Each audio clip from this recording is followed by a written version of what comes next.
Good morning dear students. आपका SST course पूरा हो चुका था, अब सिर्फ रिवीजन रहता है।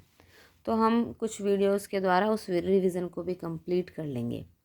तो आज मैं आपको एक एक नंबर वाले क्वेश्चन कराऊंगी। सभी क्वेश्चन इंपॉर्टेंट हैं और ध्यान से सुनने हैं और साथ ही साथ याद करते चले जाना है, ताकि आपका रिवीजन बहुत अच्छे तरीके से हो सके। तो पहला क्वेश्चन है कि 2011-12 में भारत में गरीबों की संख्या कितनी थी। अब क्वेश्चन देख के ये मत सोचो कि चल तो 2025 रहा है और ये 11-12 में गरीबों की संख्या पूछ रहा है। तो ये 11-12 इसलिए देते हैं क्योंकि हमारे देश में जो जनगणना हुई थी वो 11-12 में ही हुई थी। उसके बाद जनगणना 2021 में होनी थी। हर 10 साल बाद जनगणना भारत में की जाती है। तो 2011-12 में हुई, तो उसके बाद 21-22 में होती, तो उस टाइम कोरोना आ गया था। उस वजह से उस टाइम जनगणना नहीं हो पाई। तो अभी हमारे पास जो भी आंकड़े हैं वो 2011-12 के ही हैं, तो उसी के आधार पर क्वेश्चन पूछे जाते हैं। तो 2011-12 में भारत में गरीबों की संख्या कितनी थी? 27 करोड़। इसका आंसर होगा ख, 27 करोड़।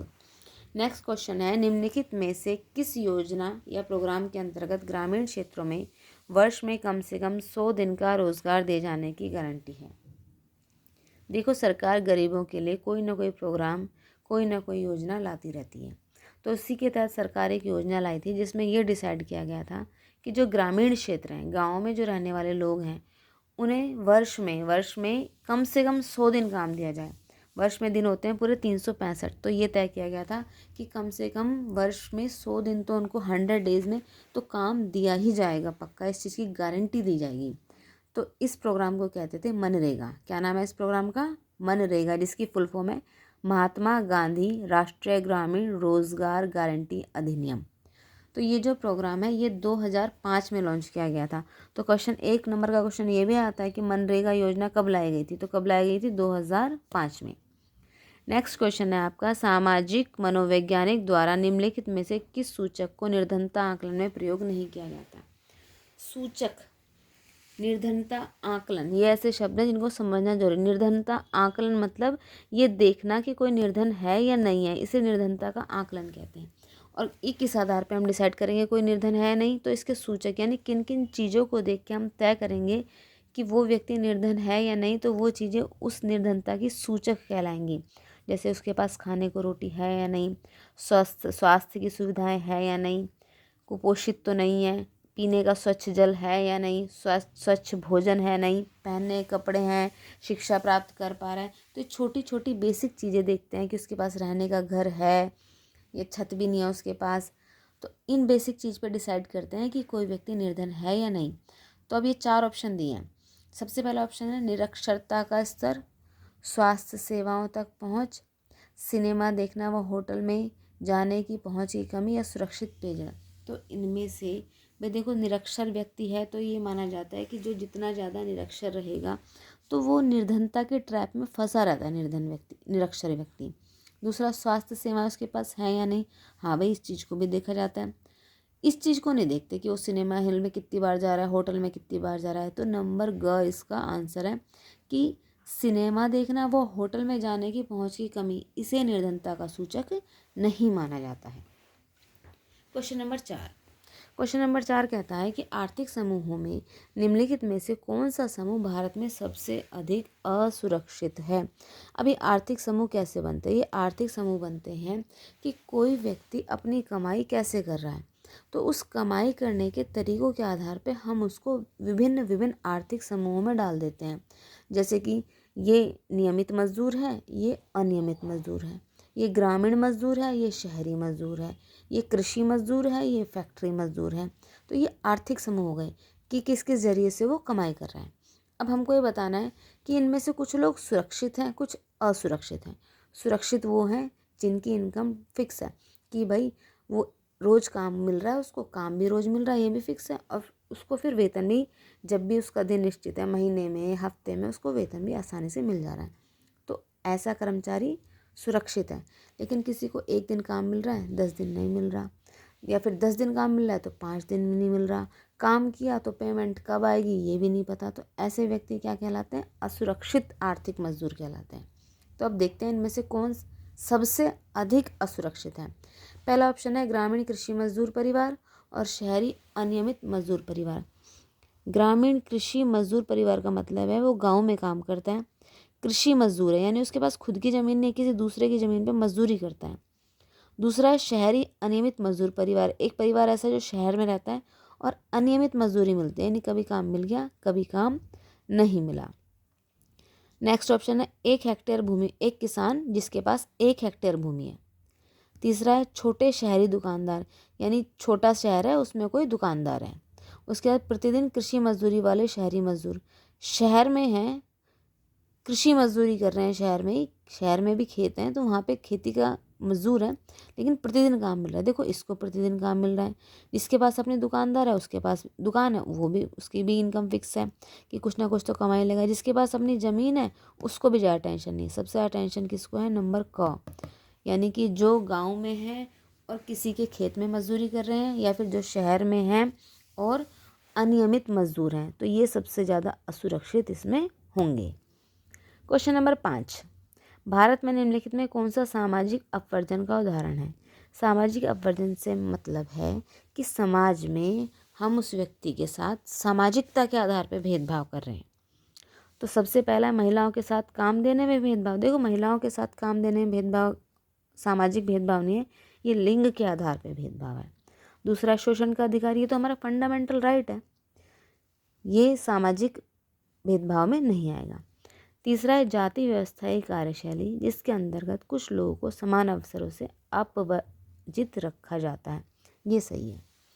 सामाजिक, हमारे समाज में जाति व्यवस्था है, जाति व्यवस्था समाज में ही तो है, तो समाज में क्या क्या आता है? जाति व्यवस्था के आधार पर किसी को किसी काम से वंचित रखा जाता है, किसी को किसी सुविधा से वंचित रखा जाता है, तो ये क्या है? सामाजिक अपवर्जन का एक उदाहरण है।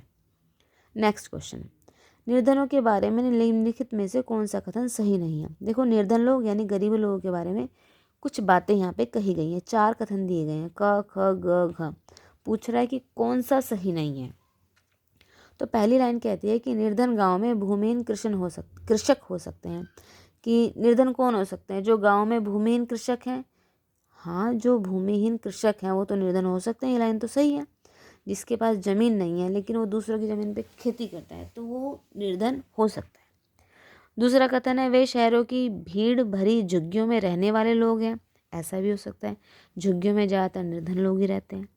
तीसरा है वे निर्माण स्थलों के दैनिक मजदूर हो सकते हैं, जो कंस्ट्रक्शन साइट है वहाँ पे वो दैनिक मजदूर हो सकते हैं, यानी डेली बेसिस पे जो काम कर सकते हैं ऐसे मजदूर हो सकते हैं, वो निर्धन है। हाँ भी ऐसे व्यक्ति निर्धन हो सकते हैं।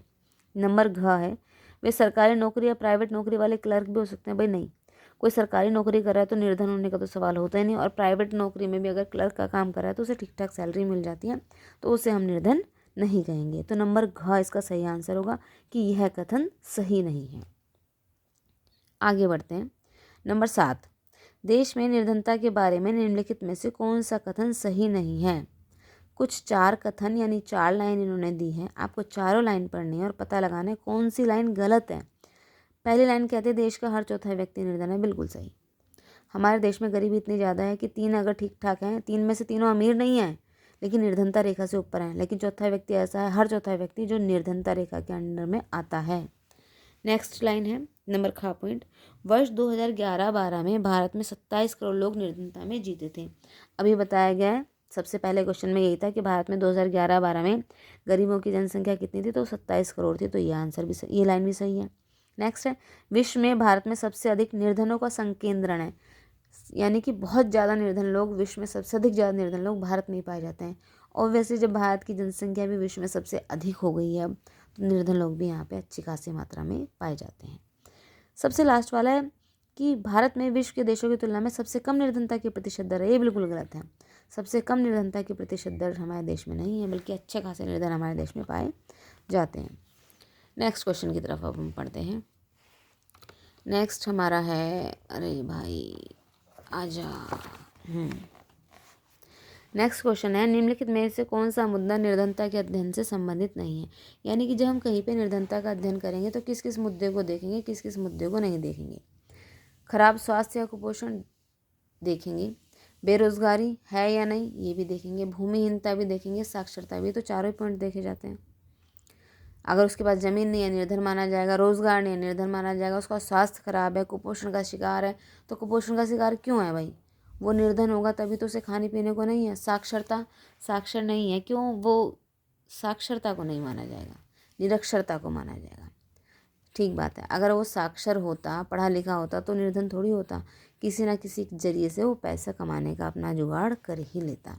तो साक्षरता, इसका साक्षरता आएगा कि निर्धनता के अध्ययन में हम देखते हैं वो व्यक्ति निरक्षर तो नहीं है, साक्षर है, तो उसे निर्धनता से हम बाहर रखने की कोशिश करते हैं, क्योंकि साक्षर व्यक्ति किसी ना किसी जरिए से अपनी गतिविधियों से अपनी जीविका कमाने का प्रयास कर ही लेता है।